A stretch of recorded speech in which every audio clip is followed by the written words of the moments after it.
Welcome back everybody to my channel. Doing a little something different. No time lapse today. Another little experimentation with the format here is going to show you guys a book haul. Now I've got a couple of things. Recent trip to Ollie's.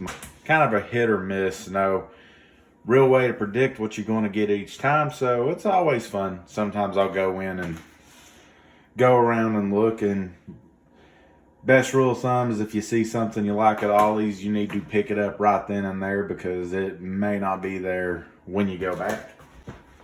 First up, I've got this wonderful Pinups Around the World. And as you can see from the price, I ended up paying $10 for this $25 book. So if you're into comics, into art books, it's very worth your time to go through and look. I bought this book a couple of weeks ago.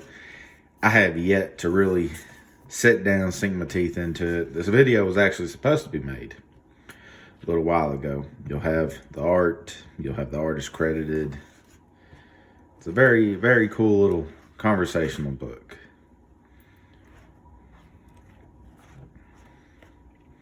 Yeah.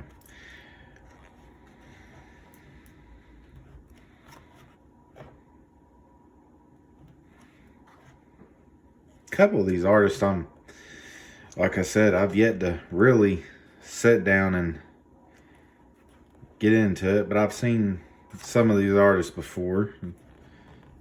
Have just a variety of different pinup styles, aesthetics, and everything.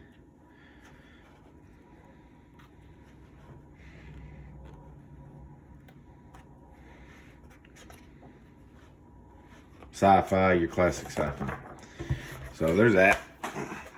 Also, picked up one of these $5 bags of comics variety mix. Have yet to open it.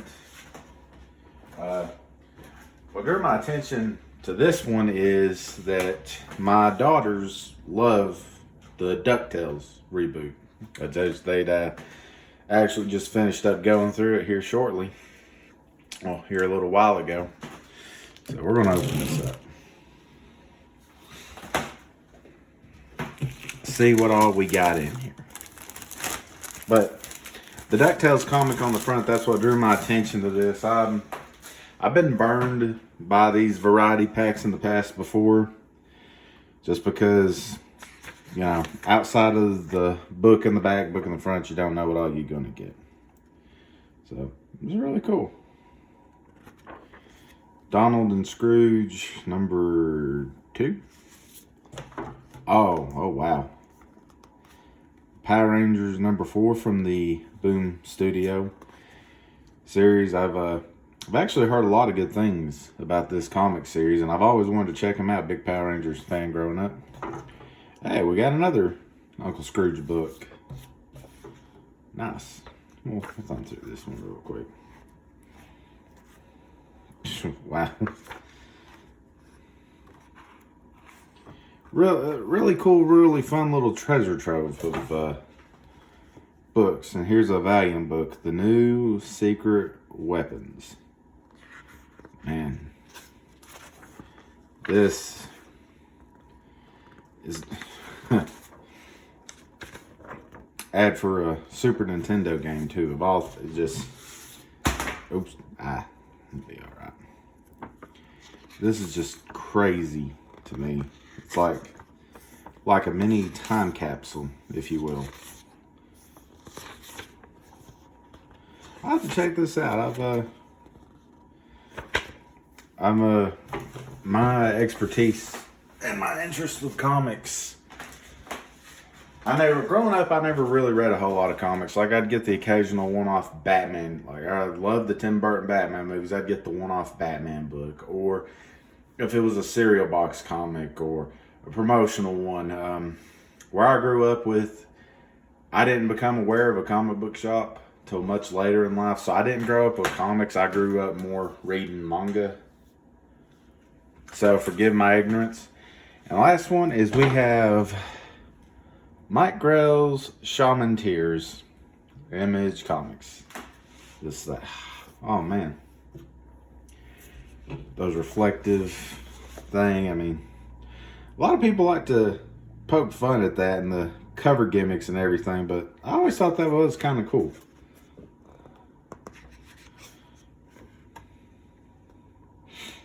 Let's see, this was May 93. Oh wow.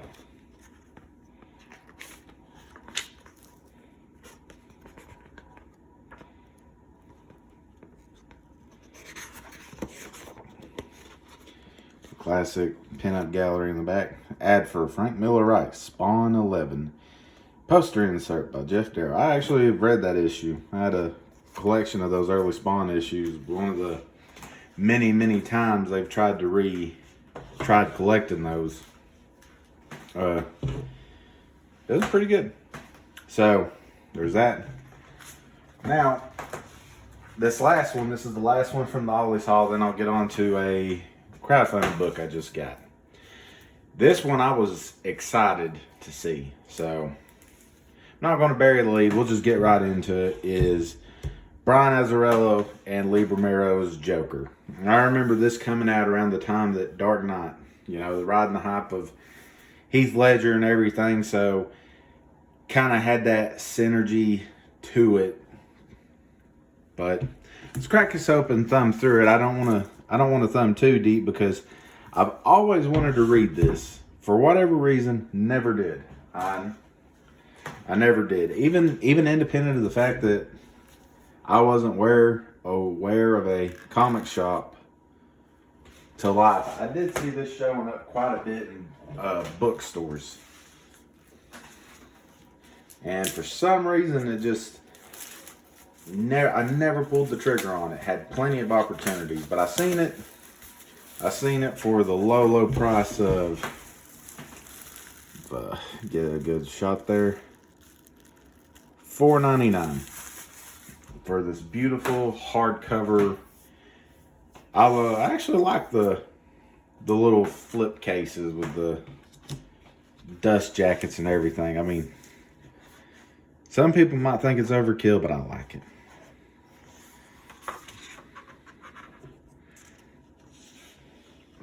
I remember when I was learning how to paint, like when I first started oh wow. Lee Romero's credited with the pencils, covers obviously, and then the inks on a set amount of pages, and then Mick Gray, the inks on the rest of it.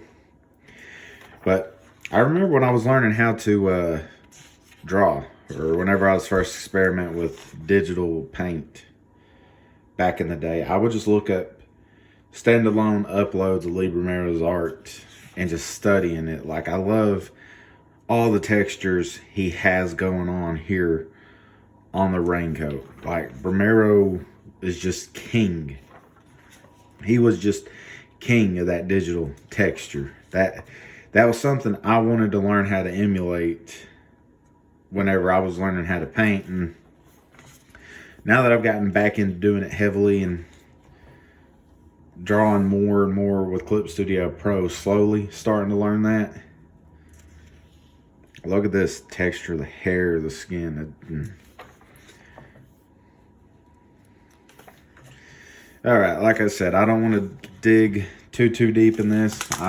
This one I'm planning to definitely read. Well, I'm planning to read all of them. But this was the one that caught my eye. That little grab bag, that was pretty cool. It certainly changed my opinion towards the grab bags. As I've been burned by them in the past before, and plus, like I said, I'm more used to reading manga. I have to start a story at the very beginning to be interested and to be invested in it. Like, I'm envious of those guys that can just go pick out a random comic, doesn't matter where it is in the run, jump right in, and they're good to go. Like, I wish I could get my brain to do that. This one I am really excited about. I mean, I'm excited for all this, but this one I've been looking forward to for a while. So, This is, I think I know what this is, but I don't want to embarrass myself anymore, so we're going to crack this open. Live on camera. Oops.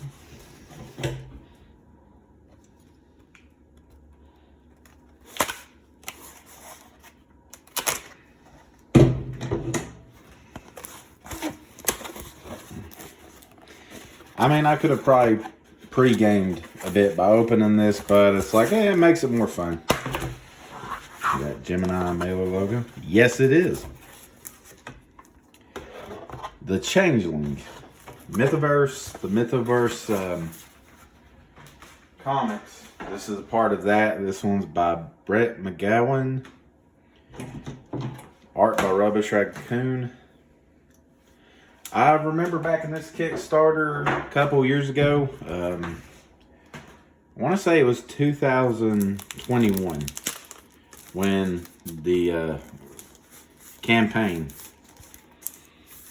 originally started. And I mean, of course, it being independent comics, there was a variety of stuff. You know, I understand it because the art and everything so beautiful. Brett and his team, they were very transparent of any setbacks along the way. That's what I like, is the transparency. I mean, whenever, look at that. I remember him sending updates for a bunch of these pages. A bunch of Rubbish Raccoon's progress shots. And I would just get excited because just how beautiful it looked.